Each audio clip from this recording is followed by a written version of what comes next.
likely feeling chilly. Across Scotland to start on Friday, a fairly damp start, plenty of cloud around, just a chance we could see some clearer spells in the far east and rather windy across the far northwest coast as well. Also rather windy around western coasts of Northern Ireland, once again fairly cloudy here with some drizzly spots in the far west. Elsewhere across England and Wales, once again largely dry but plenty of cloud around, so a rather grey start to end the week. But through the course of the day there is a chance we could see some brightness just to the northeast of any hills or high ground, but for most it is going to be quite a cloudy end to the week, once again with those outbreaks of rain and drizzle across parts of Scotland, perhaps western parts of Northern Ireland, but elsewhere remaining largely dry. And it's probably going to feel slightly cooler for most. That's away from the far northwest where once again it's rather mild for the time of year. To start the weekend, once again plenty of grey skies around, though we could see some brightness towards the afternoon, particularly across parts of Wales. Northern parts of England is the best of any brightness, but still that cloud lingering on across the far southeast of the country, and once again further outbreaks of rain and drizzle edging into the far northwest. Still plenty of cloud around for the second half of the weekend, which means temperatures are going to struggle, so often feeling chilly. A nice bright morning will generate a lovely warm day, right through to the evening. Boxed Solar, sponsors of weather on GB News. The latest GB News travel. Good evening, I'm Johnny Ratner. Big problems on Merseyside tonight, just off the M57 to the west of Prescott. Investigation work continues to close the A57, the Liverpool Road, following a serious accident in the early hours of this morning.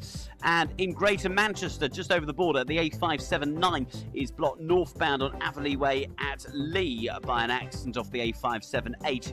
In Leicestershire on the M1, the inside lane on that four-lane stretch is closed northbound from junction 21 to 21A, just north of Leicester, following a collision. And the M32 is blocked heading towards Bristol from junction 1 to 2 at the scene of a police investigation of long queues back towards the M4. And there are delays of 2 hours on trains at Sheffield after an earlier trespass incident. And that's the very latest. You can stay up to date throughout the day by visiting our website gbnews.com. Don't miss your chance to win our biggest cash prize ever, an incredible £50,000. That's tax-free cash to spend on anything you like this year. What would you spend it on? £50,000 could buy those treats you've always dreamed of having. And just one entry into the Great British Giveaway really could make £50,000 cash all yours. For another chance to win, text cash to 63232. One entry costs £2 plus one standard network rate message. Or text bonus to 63232. 5 entries cost £5 plus one standard network rate message. Go to gbnews.com/win. Entries start from just £2. You can call 0903 681 3232. Calls cost £2 plus your network access charge. Or post your name and number to GB10 PO Box 8690 Derby DE1 9TT. UK only. Entrance must be 18 or over. Lines close at 6 p.m. on the 31st of January. Please check the closing time if listening or watching on demand. Good luck. Thank you, Britain. Thank you for watching. Thank you for listening. Thanks for subscribing.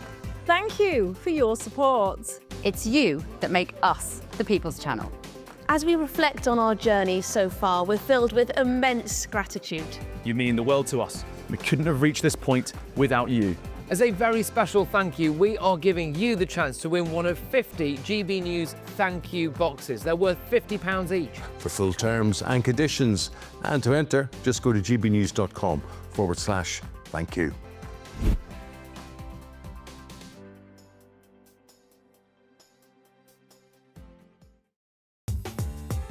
I'm Christopher Hope. From pop star to politicians, I'll interview anybody in a pub who's got a political opinion. Join me every Friday on Spotify, Apple Podcasts, YouTube or gbnews.com, or wherever you get your podcasts.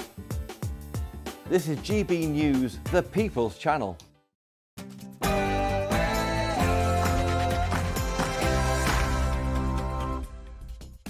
Good evening. The Home Secretary announces 5 inquiries into grooming gangs in individual towns around the country, but not the full national one that many people wanted. Has she done enough? The first speech of the year from the Leader of the Opposition, Kemi Badenoch. But what was the big takeaway? And our Prime Minister today in Ukraine has signed, no, wait for it, a 100-year pact. What on earth is he thinking? Before all of that, let's get the news with Sam Francis.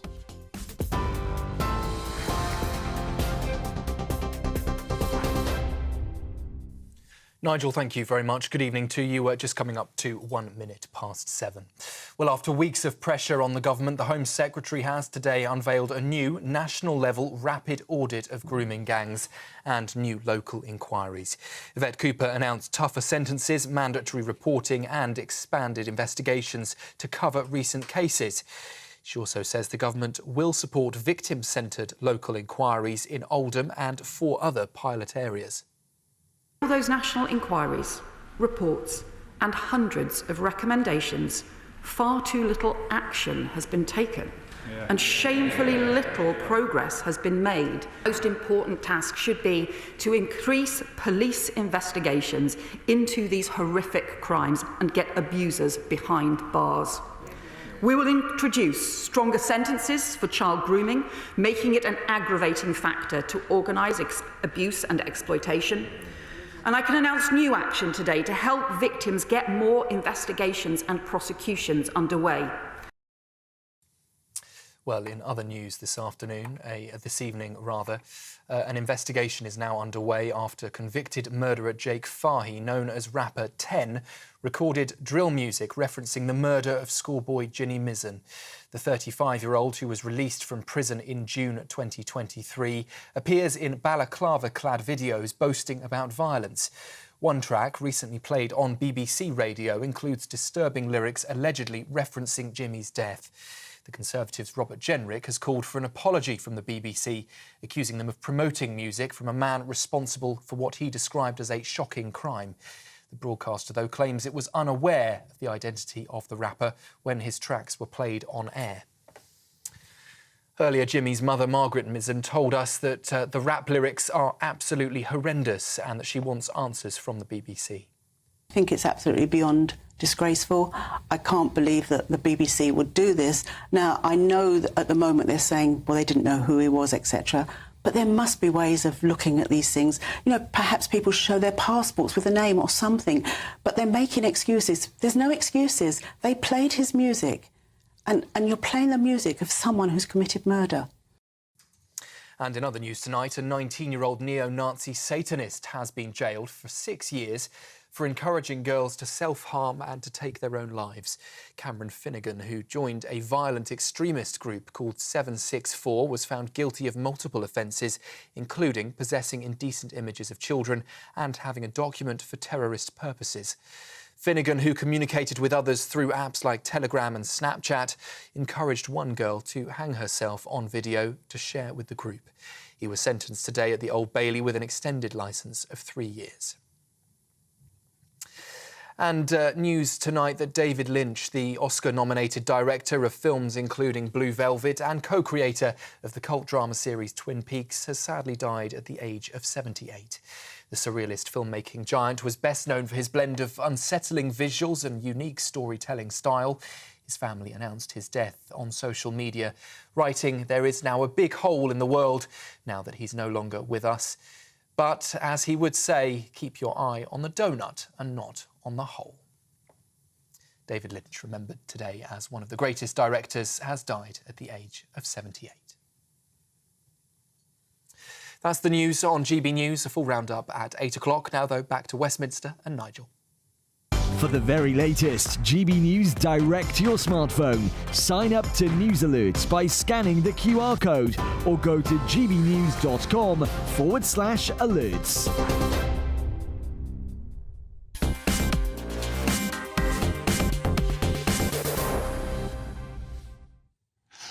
Well, the grooming gang row goes on. Today, the Home Secretary got up in the House of Commons and announced that the government will put £5 million into local inquiries with the backing of national government. They've also announced a national audit to be led by Baroness Louise Casey. But what was, I think, really interesting was, in response to questions asked by members of Parliament, on 7 occasions, the Home Secretary was asked will these be statutory inquiries? What do I mean by that? I mean having the ability to say to somebody in social services or somebody in police or somebody in local government, you must come along and give evidence. And the answer 7 times was no. So I'm beginning to think that what the government are really doing is just kicking the can down the road. We know the great British public, who frankly have been horrified to learn that in up to 50 different towns in this country, these mass rapes, gang rapes, have been happening. 73% in opinion polls say they want a national inquiry. The government isn't going to give us one. Now, as you know, I've said if there was to be no inquiry at all, I'd call one. And you almost think, in a way, they've done this to try and box me off a little bit, because I could call a national inquiry, but I wouldn't have statutory powers either. I think this is a classic political fudge. I don't believe myself this will actually solve anything. I hope I'm wrong, but give me your thoughts at home. Is this enough? Farage at gbnews.com or tweet #Farage. I'm joined in the studio by Alex Stafford, former Tory MP for Rother Valley, one of the areas very seriously affected by this problem. Also joined by Jane Stevenson, former Conservative Member of Parliament, and Dr. Krish Kandia, campaigner and founder of Sanctuary Foundation. Good evening, everybody. Alex, we kind of knew. I mean, Rotherham was the first big town where the scale of abuse was uncovered and where not only was the country shocked, but the world was shocked. You know, I had people in Australia saying to me, my goodness me, what's happening in Rotherham? I mean, it reflected appallingly on the country. And there was a big report into Rotherham. There's been nothing since that report that actually has drilled down as much as to what happened in that town. But we are now learning that in at least 50 other towns, this scale of abuse did take place. What do you make of today's announcement? Well, I think it's too little too late. And if I was one of the towns that didn't have an inquiry given to me, I'd say, what about my girls? Well, my daughters, my wife... What do you mean, don't they matter? Yeah, don't they matter? Surely, 'cause this is Labour saying we're going to pick and choose some towns which matter and some towns that don't matter. And that is why we do need a grand inquiry, a national inquiry, to look at everyone, because everyone's daughters and girls do matter. And Labour saying, well, they don't. And what is worrying is, obviously, I represented part of Rotherham. Yeah. In this sort of 10 years, plus what happened, it's more than just what happened, it's the cover-ups as well, and what actually happened. Because in Rotherham, in 2005, the councillors were told grooming was going on. When the Times started reporting it, the Rotherham, the Labour-run council said it was Murdoch lies. And some of those people, some of those councillors who went to the seminar in 2005 who said there's grooming going on and then later denied it was going on, were still councillors until 2024, Labour representatives in the area. And I wrote to Keir Starmer 6 times as an MP saying these people should not be councillors. And do you know how many times Keir Starmer in that time responded to me and cared about it? Not once. Not once. So this is Labour doing nothing. They're clearly not caring for our girls. I mean, one of the reasons I joined the call for a national inquiry and said I'd try and raise the money and find some independent people to run it. Yeah, twofold, really. One, I don't think the victims have ever been listened to properly or even believed, frankly. That's one of the worst aspects of this. They simply weren't believed. But also the cover-up disturbs me almost as much as the crime. Not quite, but almost as much as the crime. And that's where that word statutory comes in. Because if, say it was just 5 to begin with, and she did say she could extend to more towns, but, you know, that's sort of hedging again. But unless you have statutory powers, the people that need to be brought in and cross-questioned by a good KC won't be, will they? Yeah, and that's exactly right. There's been such a cover-up across the country. It has been a cover-up for decades. The only way to find out what actually happened, get answers, and also stop it happening again. And that's the really important thing. It's not just dealing with the victims, but also stopping future victims, is to truly say, we will come after you, the people who did the crime, but also who covered up and enabled the people who did the crime. And that is so important as well. So down the line, future girls are protected. Future girls are not raped. Because if the people know, we're going to come out for you, we're going to come out for you if you're trying to cover it up, that will save lives and save people being raped. There are thousands of men out there, thousands, who engaged in this, who have never felt the force of the law in any way at all. Not even been called in for questioning. I wonder whether they feel they're almost immune, and whether that means this stuff is still going on in the same scale that it was before.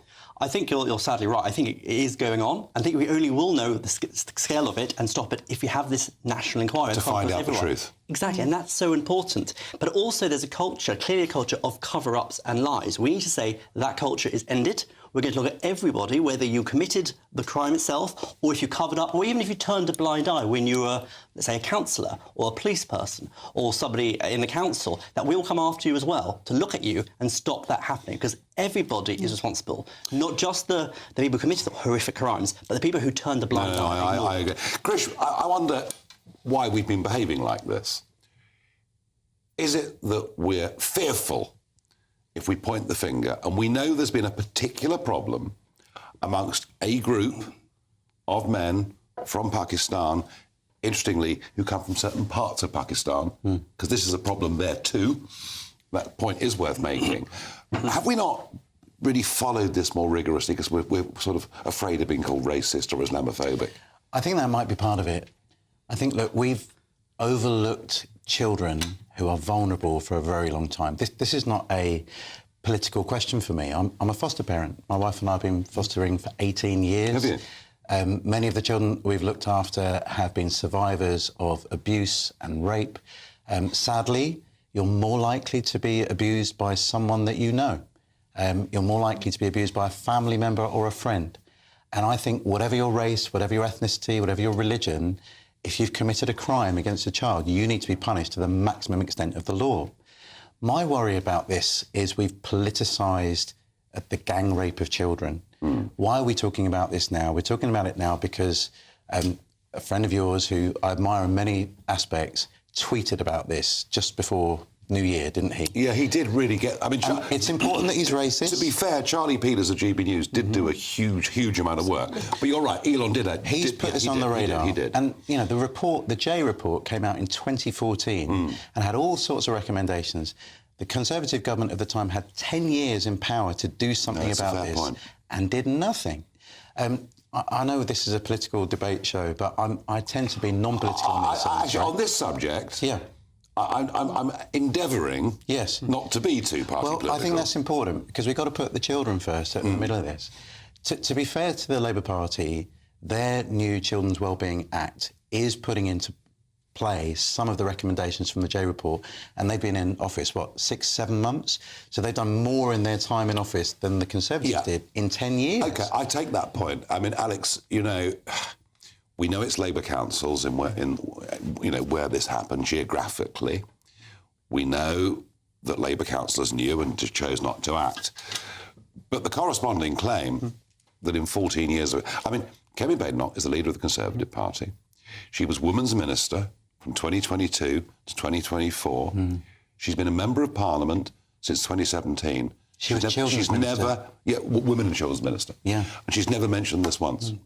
Well, in Rotherham, after the Day report, the Commissioner brought in, took over the council, because the council was not fit for purpose. That was under the Conservatives who initiated it. They initiated the reports to look into it. And then more recently, the IISAC, we launched a task force, 550 perpetrators arrested in 1 year. But clearly, we need to go further. And one of the things that's important, I think, we're only now starting to realise is the sheer scale across the country. I think when Rotherham was the first example of what happened, the first public example. So you're saying that actually it's not until the last few months we've really learnt the scale of all of this? I think every day, frankly, but unusual, it gets worse and worse. But unusual to be Women's and Children's Minister for that 2-year period, never to mention this once. Well, all I can say, I've worked with Kemi numerous times. I raised it first in Parliament, I think, in 2020, 2021. I did a private member's bill, a 10-minute rule bill, actually on this issue. Your record on this is why you're sitting here this evening. You have tried ever so hard on this. I'm just saying that your party could have done more. I think it's clear that we need to go further. Frankly, I don't think any party could ever say we have done enough. Until it stops happening, we all need to work together. Yeah. But I think the spotlight now is focusing on it, and I think we need to realise how all the different areas that have been effective interplay. And we're talking up to 50.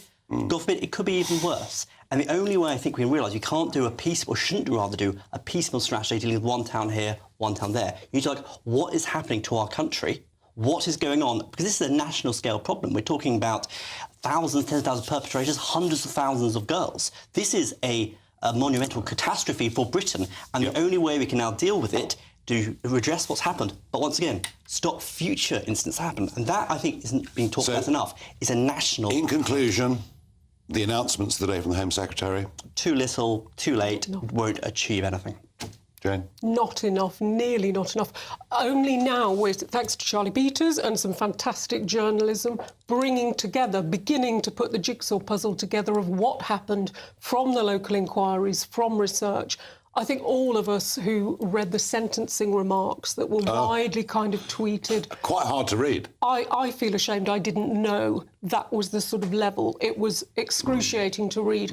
Those girls, what they endured, for Labour not to go full on, to shine a light on every single person involved in this is shocking. And it's clearly what British people, we need to get to the bottom of it to prevent it happening again. And I think we all owe a debt of gratitude to the journalists who are making this top of the news, because it should rightly be there. Final thought on this, Krish. Are Labour getting this wrong? I think everyone's been getting this wrong for a long time, and we've got to put the party politics aside and put the victims... But Labour are in government. It's up to them to make this decision. I want to say that Labour have done more in the time they've got than the Conservatives did before. Do you back the calls for a full national inquiry with statutory powers? I would like to see that happen. OK, thank you. We are agreed on that. In a moment, we will examine the first big political intervention of the year from Kemi Badenoch. Did it strike the right note? What was the big takeaway? Will it make a difference?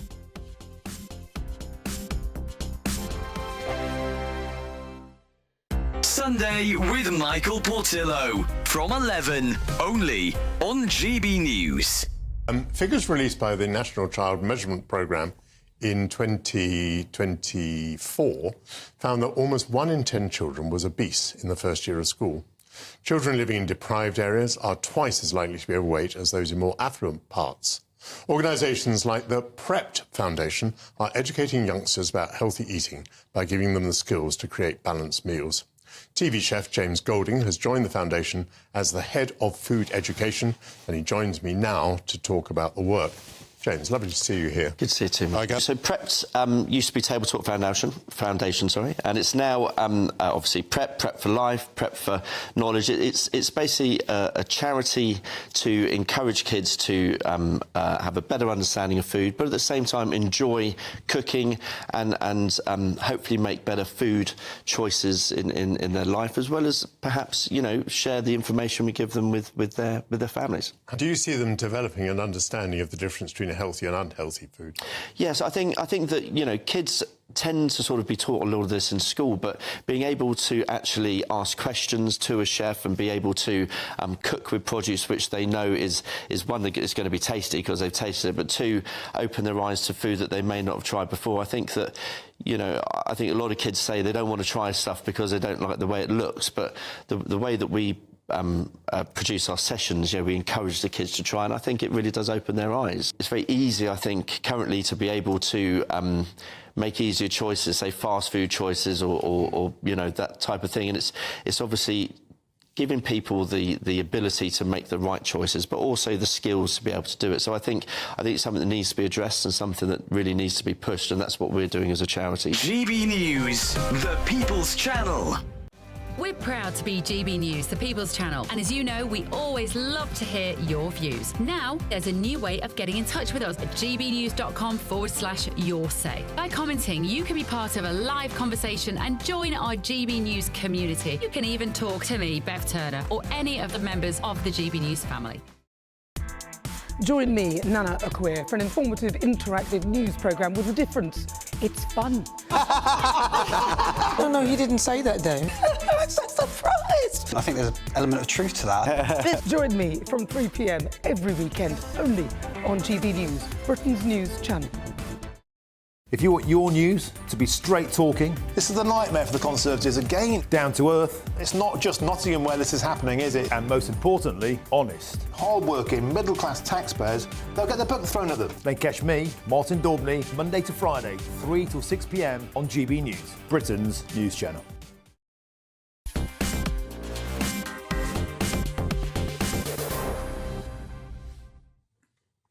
Now, many would say that the leader of His Majesty's loyal opposition, Kemi Badenoch, has been remarkably quiet so far this year. So today she came out and gave a speech at a Conservative supporting think tank. Onward. Let's look at one of the things that she had to say, where she looked back at the last 14 years and addressed some of the failings. We were making announcements without proper plans. We announced that we would leave the European Union before we had a plan for growth outside the EU. We made it the law that we would deliver net zero by 2050. And only after that did we start thinking about how we would do it. We announced year after year that we would lower immigration, but despite our efforts, immigration kept going up. So she said a number of things in this speech that lasted for the best part of half an hour.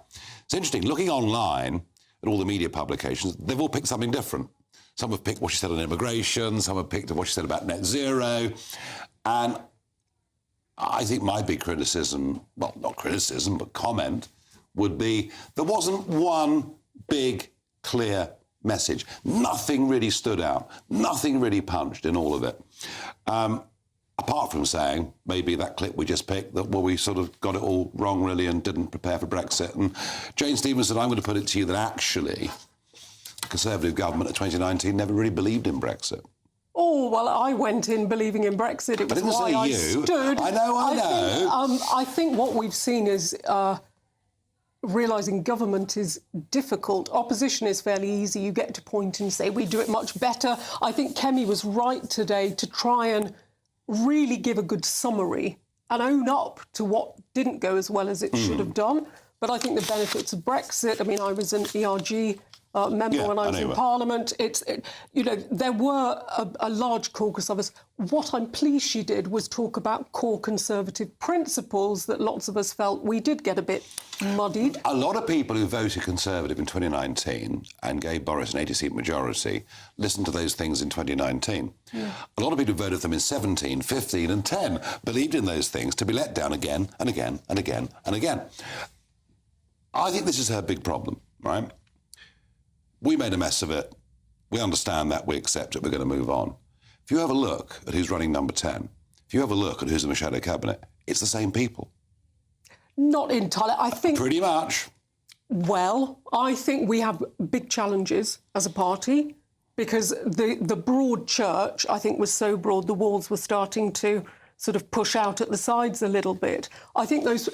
Going back to principle, I think what we failed to do, all political principles have to be slightly malleable to deal with the challenges that the country faces at that time. And on something like immigration, we did not take our principles and make them work for tackling that problem. If you get elected, time and time and time again, promising to reduce net migration to tens of thousands, and you give us 1 million in 2023, what are people supposed to think? Yeah, no, it was awful, and I was one of the... I think it was a year ago today I resigned trying to make the Rwanda bill tougher. There were a lot of us in Parliament trying to push on this, certainly in constituencies like the one I represented in Wolverhampton. Immigration was coming up time and time again on every doorstep. I think it's the population explosion, actually. I think it's the effect of immigration that has become the really big issue. Krish, I mean, you're looking on at this. Is she providing real opposition? I was looking at the speech and I thought there were bits that were good, bits that were bad and bits that were ugly. Come on then. All right, my good... good to bad. my good was there was humility. I think that's important in our politicians. We got some things wrong, we own up to it. So that's a really good start. The bad, she was very critical that the government didn't have any policies, but I don't think she really put any policies forward. What was she suggesting, apart from reversing some of the Labour ones? And the ugly, I felt she was very critical of Keir Starmer for being a lawyer, not a leader. I'm going, well, look back. We've had 7 prime ministers that have a legal background. One of them was Margaret Thatcher, and I don't think anyone thinks she wasn't a leader. So you can be both. I think that was an unnecessary I thought Thatcher actually trained as a chemist originally, but I thought she was she not a barrister at some stage? But I think she was a chemist. Anyway, I couldn't. Maybe you're right. I think she was. But what she should have said was a human rights lawyer. Because there's a very big difference here. Because it would appear that people like Hermer, people like Starmer, his friends Philip Sands, KC, who's been working for the Mauritians, it would appear that the human rights lawyers think that international law and global institutions matter more than countries. That might have hit a bit harder. Yeah, but in the last Parliament, I sat there, I said it in the chamber. I'm fed up of sitting here hearing the opposition at that time speaking about the human rights of everyone else in the world above the interest of the people that sent them to Parliament to represent them. And I think we do have to look at this. Global movement has shifted beyond recognition in the past decade. So there are new challenges as well. It's not all a sort of... Just got some clarity on Margaret Thatcher in my ear. She was a chemist who then became a barrister. There you go. So we're all right. I thought I did my research. We're all right. Well done. Really, Starmer's government is off to a very, very weak start. It's very difficult, isn't it? I'm looking at David Moyes, new manager at Everton. Yeah. How long do you give him before we can say it was the previous manager's decisions? So there is always a time when you're trying to steer something in a different direction.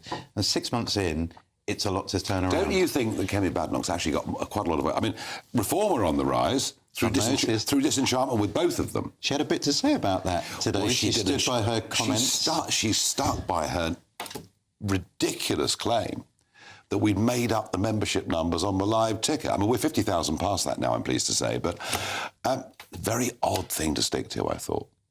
Nigel, she was asked the question about is there a future in which you, Reform and Conservatives could join forces?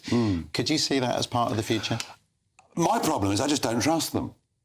And she doesn't trust you at the moment. No, I just don't trust them after being let down. I mean, I helped them in 2019 considerably, standing aside in 320 seats.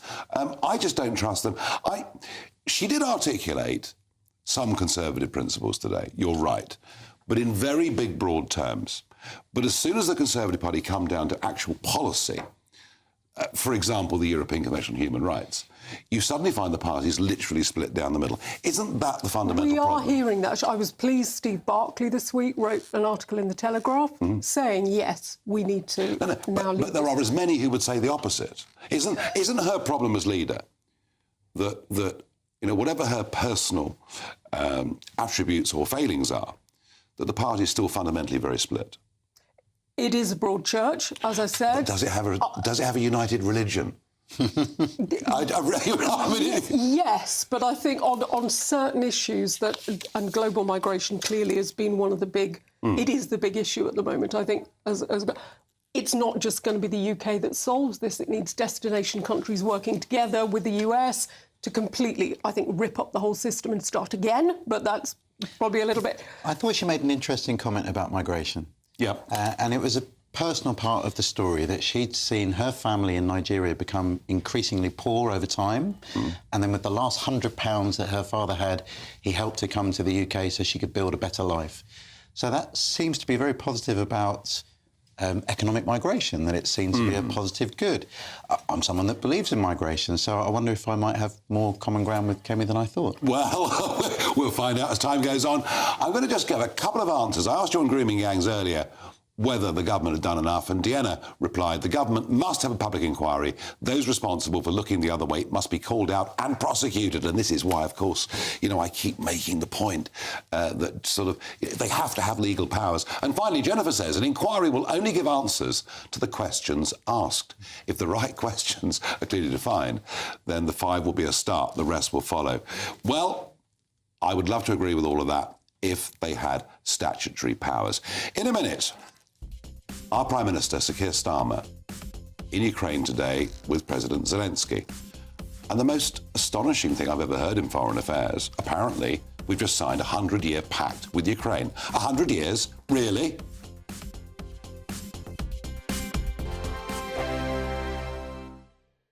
Hello there, good evening. Welcome to your GB News weather update from the Met Office. Across northern areas, likely staying cloudy, windy, but remaining fairly mild. Cooler elsewhere, though those grey skies are sticking around. Also a chance we could see some rain and drizzle, particularly to the far northwest, where we see some frontal systems sweeping in. Also fairly windy here at times too. But elsewhere, high pressure largely holding on. But we do see a shift in our wind direction, more of a southerly, so that's pushing up any cloud from the south into northern parts of Wales, northern parts of England as we head into the overnight period. It should be largely dry, however, that's away from the far northwest, though we'll see outbreaks of rain and drizzle and also getting rather windy here overnight too, with a risk of gales in the very far north. Largely mild across the northwest, though in any clearer spells it's likely feeling chilly. Across Scotland to start on Friday, a fairly damp start, plenty of cloud around, just a chance we could see some clearer spells in the far east and rather windy across the far northwest coast as well. Also rather windy around western coasts of Northern Ireland, once again fairly cloudy here with some drizzly spots in the far west. Elsewhere across England and Wales, once again largely dry but plenty of cloud around, so a rather grey start to end the week. But through the course of the day there is a chance we could see some brightness just to the northeast of any hills or high ground, but for most it is going to be quite a cloudy end to the week, once again with those outbreaks of rain and drizzle across parts of Scotland, perhaps western parts of Northern Ireland, but elsewhere remaining largely dry. And it's probably going to feel slightly cooler for most. That's away from the far northwest where once again it's rather mild for the time of year. To start the weekend, once again plenty of grey skies around, though we could see some brightness towards the afternoon, particularly across parts of Wales. Northern parts of England is the best of any brightness, but still that cloud lingering on across the far southeast of the country, and once again further outbreaks of rain and drizzle edging into the far northwest. Still plenty of cloud around for the second half of the weekend, which means temperatures are going to struggle, so often feeling chilly.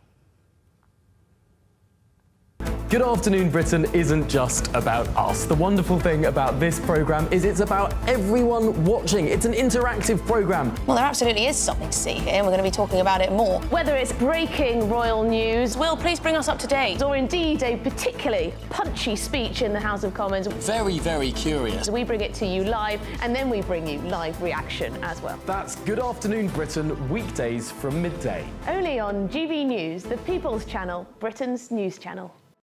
It's Patrick Christie's Tonight, and here we do things differently. It's explaining the absolute madness of this, doesn't it? It's explosive. I mean, this is very good. It's lively. 850. Your government sat there, Sean, and it did nothing. It's controversial. And the Middle East has been in turmoil since before I was born. It's everything you need to kickstart your evening. Everyone's had their Weetabix tonight. I love to see it. That's Patrick Christie's Tonight, weeknights from 9 p.m.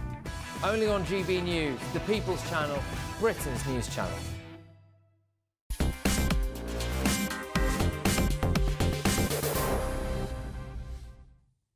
The British Prime Minister in Kyiv today with President Zelensky, and he talked about support for Ukraine, military cooperation, scientific and technological collaboration, economic and energy partnerships, grain verification schemes, cultural and educational links, humanitarian support, commitment to Ukraine's future and UK investment in Ukraine. Well, all of that actually sounds in some ways relatively normal for these sort of meetings until this bit.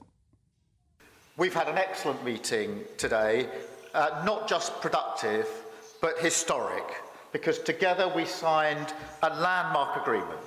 And I'm proud to speak for the whole of the United Kingdom when I say, we are with you, not just today or tomorrow, for this year or the next, but for 100 years.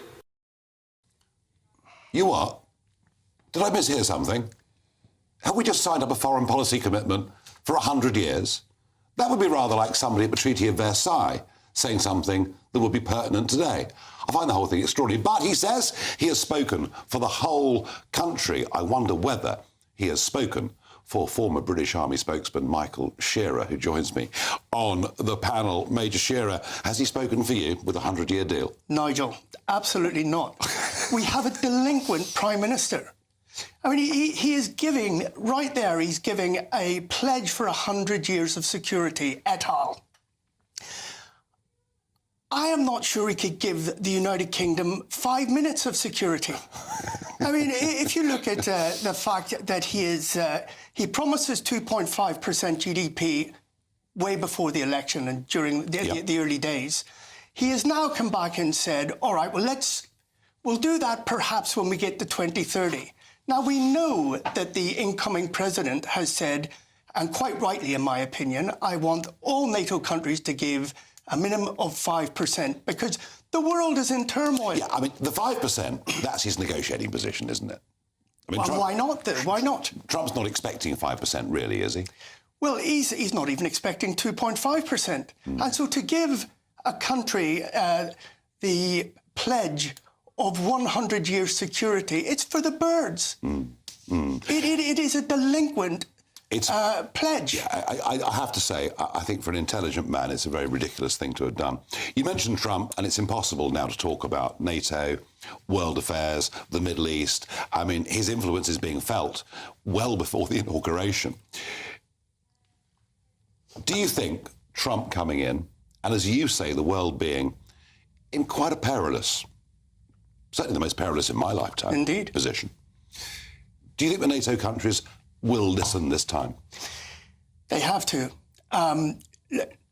Look, if Donald Trump arrives and has negotiations with Putin and Zelensky and they come to nothing, then if the NATO countries aren't joining in, as they should in kind, we have piggybacked on the back of the US economy for decades. I'm afraid that's for true. decades.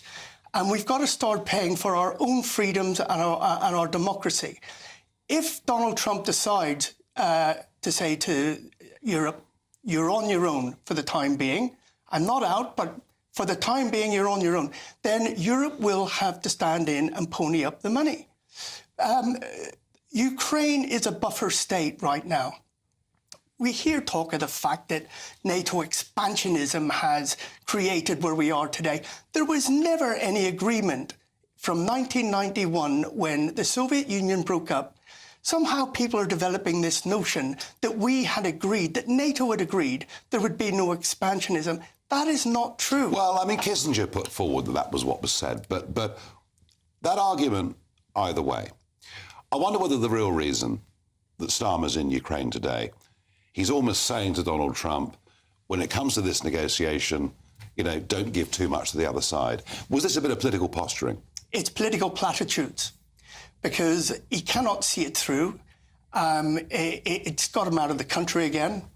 So much for net zero, et cetera, et cetera. Takes him away from, the journalists and scrutiny for what he should be doing here at home. This country is on its knees. How is he going to pay for that? Oh, I know. Somehow he found £9 billion that none of us knew he had to give to the Chagos, to the Mauritians, for taking the Chagos Islands. These strategic islands that we own, all of a sudden we're going to pay for. And by the way, Nigel, thank you for your involvement in that. You were first on your feet to call this out. And I know that without your political involvement with your international political chums, we probably would be ceding those islands. I don't know what you're talking about, but thank you very much for joining us this evening. Some thoughts on a 100-year commitment? Well, it's long term. I think it's 1 year more than our guarantee in the Chagos Islands. Is that 99 year? So he's obviously thinking in big chunks of time. I think I absolutely agree with every word you've said. I think to give away such a strategic asset at a time when global security is becoming a very, very shady place, Labour would never commit to what date they'd give that uplift. Mercifully, the Chagos thing, I think, is now not going to happen. I hope so. Krish, what's he doing 100 years? He's making himself look silly, isn't he? I don't know. I want to take an alternative view, just for a change, Nigel. Look, I think the Ukrainian people have been incredibly brave, standing up to Putin under incredibly difficult circumstances. Fine.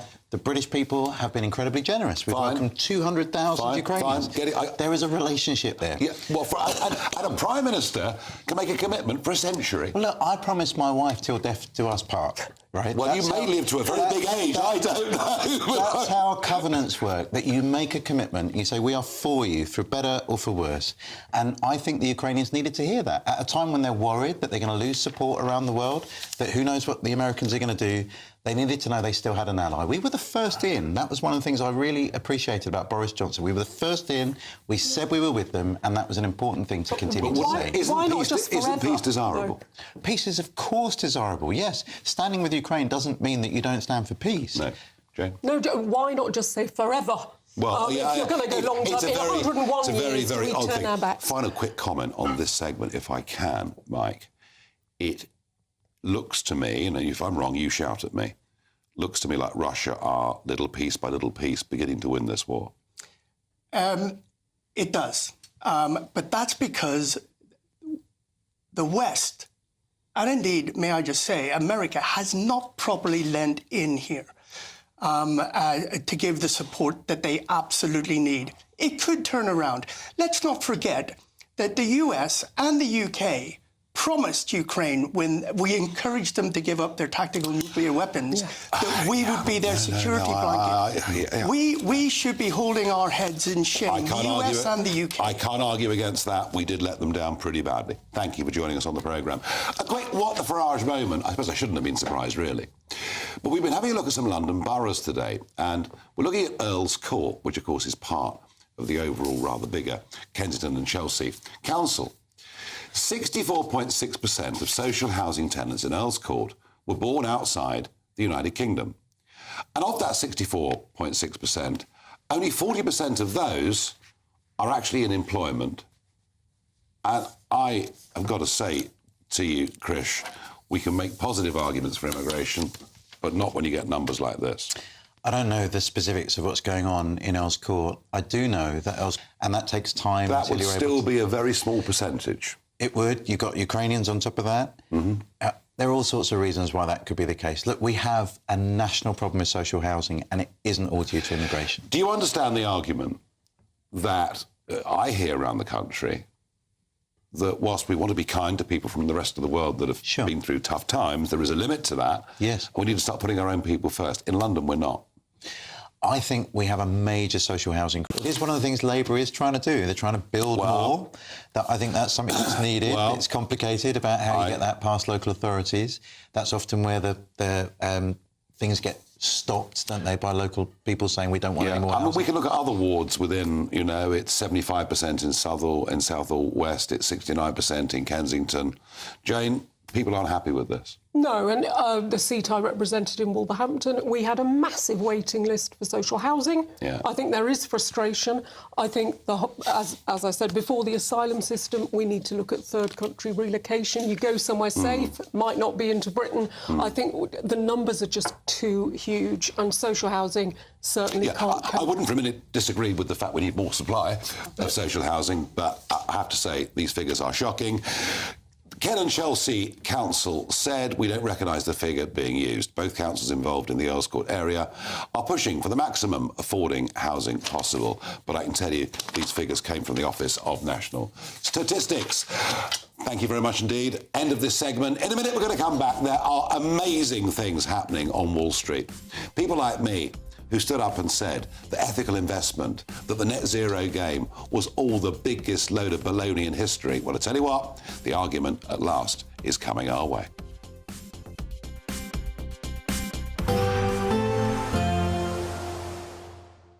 Can't wait to get in that sea. Lovely and warm. Just like the feeling of having great travel insurance. All Clear Travel Insurance sponsors GBNews Travel Destinations Forecast. It's been an unsettled week across parts of the Mediterranean, and there's some further very wet and windy weather to come for some places, especially around Sardinia, towards Italy and Greece. Also, Algeria and Tunisia having some very heavy thunderstorms. Some places could see rainfall totals building up in excess of 300 millimetres with strong winds and even some hill snow to go with it. Away from this, though, a lot of relatively fine, often sunny and quite warm weather too. Bye-bye. All Clear Travel Insurance sponsors GBNews Travel Destinations Forecast.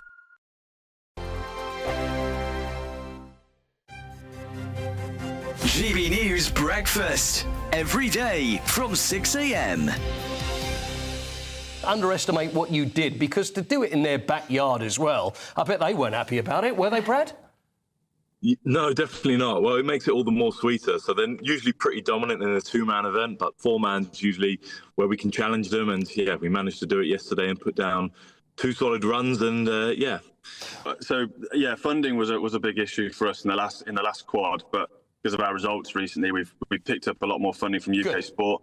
So we're well funded now. And but, yeah, the Bob is in the back of the van behind us. So we're driving it down to St. Moritz as we speak. So, yeah, it's... That's how it all works in the background in bobsleigh. Brad, you're the pilot, correct? So you're up front. Yeah. Now, what happens? I always wonder, because I remember seeing John Noakes on. Do you remember John Noakes on Blue Peter when he fell out of the Bob and he ended up showing the back of his backside on TV because he had a big scar on there? What? So you've got the brake man. You're at the front. So where are you then, Aaron? Are you what number are you? So I'm number 3, yeah. Right, so what do you do there? Is it just a matter of it's the running power is what it's all about to get off to a good start and then you can sit and enjoy the ride? Yeah, that's it. So for number 2 and myself, number 3, it's all about getting that bob off the line and then just zipping it up to as high a speed as we can, basically. Yeah. Getting in, staying low, having good aerodynamics and staying still and let Brad do the work. Yeah, it's definitely not a comfortable position for them because we're bending them and twisting them into quite an uncomfortable position to get as aerodynamic as possible. And when you've got 6 times G's pushing you through that, is not... Yeah, not definitely fun. Stiff back this morning, that's for sure. Because I'm just thinking where me and Eamon would sit. Is it 2 and 3, or would he go at number 4? What do you fancy? I would be too frightened to do that. GB News, the People's Channel. Headliners on GB News 11 p.m. every night. It's got 3 top comedians going through the next day's newspapers so you don't have to read them, which is great. That's a good point. He's lying. Maybe he's not lying. That's Headliners every night from 11 p.m. and 5 a.m. as well on GB News, Britain's news channel. Thank you, Britain. Thank you for watching. Thank you for listening. Thanks for subscribing. Thank you for your support. It's you that make us the People's Channel. As we reflect on our journey so far, we're filled with immense gratitude. You mean the world to us. We couldn't have reached this point without you. As a very special thank you, we are giving you the chance to win one of 50 GB News thank you boxes. They're worth £50 each. For full terms and conditions, and to enter, just go to gbnews.com/thank you.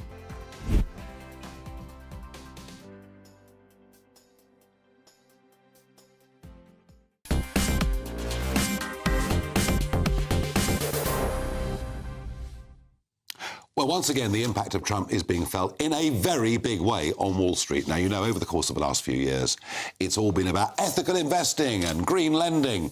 Well, I can tell you in the course of the last couple of days, the Net Zero Banking Alliance, a group dedicated to helping lenders reduce their carbon footprints, has gone. The Net Zero Asset Managers Initiative has gone, including BlackRock, the world's biggest asset manager by far, with $11 trillion of assets under investment. Why is this happening? Well, it's because ultimately asset managers and investors have your money. They're investing your money on your behalf. And actually, nearly all of this stuff that aims at green, unless it gets massive subsidies from government, doesn't tend to do very well. In fact, oddly, oil stocks have done very well the last few years. Coal stocks have done very well. Even tobacco stocks have done very, very well. And it is interesting, Krish, isn't it, that, you know, everybody wants to have a cleaner, better environment. But if you create artificial ways to get there, it's not really sustainable itself. It is really disappointing, Nigel. Look, we're seeing Hollywood on fire. We're seeing year on year an increase in the global temperatures. Last year was the hottest year on record. The year before was the hottest year on record before that. I think we globally are causing that. And so it really depresses me that these ethical investment firms are now giving up that. But why should... Say you're an American citizen, right? And you've invested your money in some of these funds. Let's say they're producing very bad returns. Why should your pension pay for that? Somebody needs to invest in the future. We need to invest in our children's future. If there's no planet, there's nothing for them to inherit. Well, maybe China's the country we should talk to, or India's the country we should talk to, we can or always point the finger at other people. We've got to take some responsibility. Well, you know, here's the thing. I mean, if I translate that debate to this country, you know, we produce 0.8% or 1% of global CO2 emissions. We've deindustrialised more than any other country in the world. Our industrial electricity prices are 4 to 6 times higher than the Americans. You know, I mean, I just feel we're kind of committing economic harry-carry for almost no return. You make a good point. There's something I don't understand. Like last year, we made more electricity through wind power than ever before. In fact, I think it was the primary way that we generated electricity.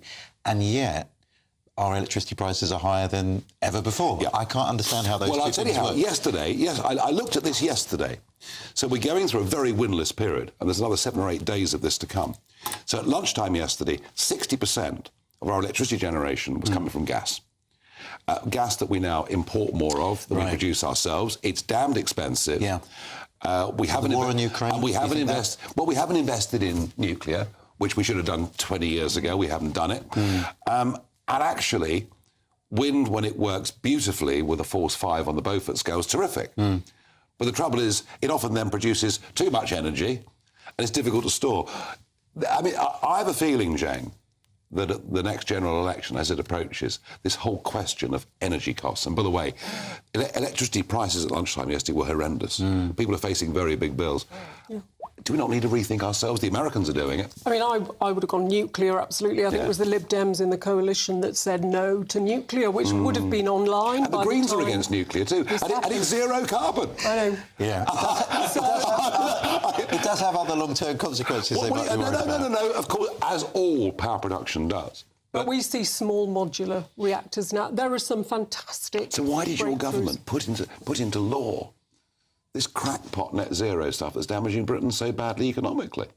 Well, I think it always has to be affordable for people. People want to do the right thing, what they perceive as the right thing, be kind to the planet. If we can have less impact, but if someone just says to an average person in Wolverhampton, £10,000 for a heat pump, you can't have a boiler. This is crazy. They can't afford it. Well, and this heat pump issue is really coming up now, isn't it? Because that cold snap that we've just had, you know, when the temperature gets down below 2 or 3 degrees, suddenly, when the heat pump's not working, your electricity bill then absolutely goes to the moon. We haven't thought this. I mean, I understand the argument, you know, and I get the argument. And if you ask the British public, you know, do you think we should do all we can to look after the planet? You know what the answer is. If you then ask them, do you want to pay hundreds of pounds a year for it? The answer is no. And it seems that Labour have now almost taken this on to being a religious cult. I think you're right. I'm up for investing in nuclear. I do think that is probably the best of a whole bunch of bad investments. We are seeing more wind power, so that's positive. So maybe the war in Ukraine, the gas prices because of over-reliance on Russia, maybe that's part of the situation here. Maybe. Final quick thought, 30 seconds each. I think what will happen now, we saw this week Meta are getting rid of their DEI hiring requirements. They're going to hire people on ability, not on sexuality or skin colour. It's coming here too, isn't it? Isn't that common sense returning? I do believe that people should be appointed because they're the best at the job. Good. But I also think sometimes we haven't thought through how we speak and treat one another in the workplace. So there is a positive side of DEI, I think. Well, I didn't like DEI when I was sacked by NatWest Bank last year, but Jane, surely, and Kemi, to be fair, did mention meritocracy today. Yeah, Kemi would absolutely support that. I think we want common sense back, and I think it's inefficient on money terms. I think it does pit one person against another based on characteristics. And we are a very fair country. Yeah. Yeah, but sometimes we have blind spots. Like, sometimes we're sexist, sometimes we're racist, sometimes we don't include people that are disabled. So those are things that we want to be better at, I do get quite a lot of men telling me I should be offended at things because someone's been and I find it slightly over sounds the like top. mansplaining. I'm sorry about that. I tell you what, I'll let them continue with this in the corridor outside the studio after the programme. But Alex Armstrong is here tonight. Alex, what are you going to be talking about? Well, look, we've got a bombshell show tonight. We've got, of course, got to talk about the Home Secretary's statement on grooming gangs today. I'm going to be asking, is Labour running scared of holding people who are in authority accountable? I'm going to be asking them that. We're talking about the ceasefire of the pro-Palestine marches. Are they going to end, finally, after, what is it, feels like years of those marches? Well, I guess if the ceasefire works, I guess they might. Well, you would think so, wouldn't you? Because what are you protesting against at that point?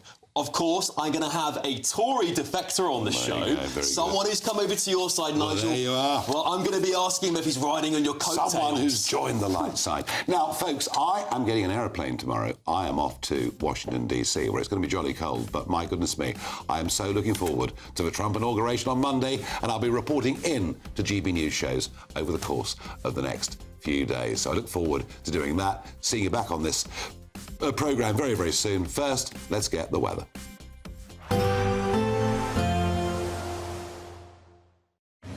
Even though we'll see a cloudy start, it'll be a bright outlook for the rest of the day. Boxed Solar, sponsors of weather on GB News. Hello there, good evening. Welcome to your GB News weather update from the Met Office. Across northern areas, likely staying cloudy, windy, but remaining fairly mild. Cooler elsewhere, though those grey skies are sticking around. Also a chance we could see some rain and drizzle, particularly to the far northwest, where we see some frontal systems sweeping in. Also fairly windy here at times too. But elsewhere, high pressure largely holding on. But we do see a shift in our wind direction, more of a southerly, so that's pushing up any cloud from the south into northern parts of Wales, northern parts of England as we head into the overnight period. It should be largely dry, however, that's away from the far northwest, though we'll see outbreaks of rain and drizzle, and also getting rather windy here overnight too, with a risk of gales in the very far north. Largely mild across the northwest, though in any clearer spells it's likely feeling chilly. Across Scotland to start on Friday, a fairly damp start, plenty of cloud around, just a chance we could see some clearer spells in the far east and rather windy across the far northwest coast as well. Also rather windy around western coasts of Northern Ireland, once again fairly cloudy here with some drizzly spots in the far west. Elsewhere across England and Wales, once again largely dry but plenty of cloud around, so a rather grey start to end the week. But through the course of the day there is a chance we could see some brightness just to the northeast of any hills or high ground, but for most it is going to be quite a cloudy end to the week, once again with those outbreaks of rain and drizzle across parts of Scotland, perhaps western parts of Northern Ireland, but elsewhere remaining largely dry. And it's probably going to feel slightly cooler for most. That's away from the far northwest, where once again it's rather mild for the time of year. To start the weekend, once again plenty of grey skies around, though we could see some brightness towards the afternoon, particularly across parts of Wales. Northern parts of England is the best of any brightness, but still that cloud lingering on across the far southeast of the country, and once again further outbreaks of rain and drizzle edging into the far northwest. Still plenty of cloud around for the second half of the weekend, which means temperatures are going to struggle, so often feeling chilly. We'll see a cold snap, which will quickly develop into a warm front. Boxed Boiler Repairs, sponsors of weather on GB News. You could be joining the Great British Giveaway list of winners with your chance to grab a fantastic £50,000 in tax-free cash. Hi, I'm Angela from Wigan and I won £30,000 with the Great British Giveaway. I'd say to people who want to enter or are wondering whether to enter to do it, it happens to people like me. For another chance to win, text cash to 63232. One entry costs £2 plus one standard network rate message, or text bonus to 63232. 5 entries cost £5 plus one standard network rate message. Go to gbnews.com/win. Entries start from just £2. You can call 0903 681 3232. Calls cost £2 plus your network access charge, or post your name and number to GB10 PO Box 8690 Derby DE1 9TT. UK only. Entrance must be 18 or over. Lines close at 6 p.m. on the 31st of January. Please check the closing time if listening or watching on demand. Good luck. GB News Breakfast. Every day from 6 a.m. Look, if people want to do veganuary, that's all well and good, but it's forced on people, should it? Or even strongly suggested by something like the NHS? It's not being forced on anybody. People can choose in the Wirral or any other NH trust that gets involved whether they want to partake or not. What they're doing are promoting the benefits of a vegan diet. Now, you imagine you're the NHS trust. You've got one person dying every 3 minutes from heart disease, and vegans get much less high blood pressure, much less heart disease than do meat eaters. So surely, if your job is to promote health, then you should let people know these kind of stats. Vegans get less cancer. Red meat is a class 1 carcinogen, classed by the World Health Organization as processed meat definitely causes cancer of the bowel. So it's just letting people know what the health advantages are of reducing or taking meat completely out of your diet and becoming vegan. You get less diabetes type 2, which is a big problem in the UK, less deaths from stroke, and around 1/5 less of all cancers. Imagine it was drugs that had that kind of impact. People would be hailing it and going, wow, this is amazing. To call it about diversity and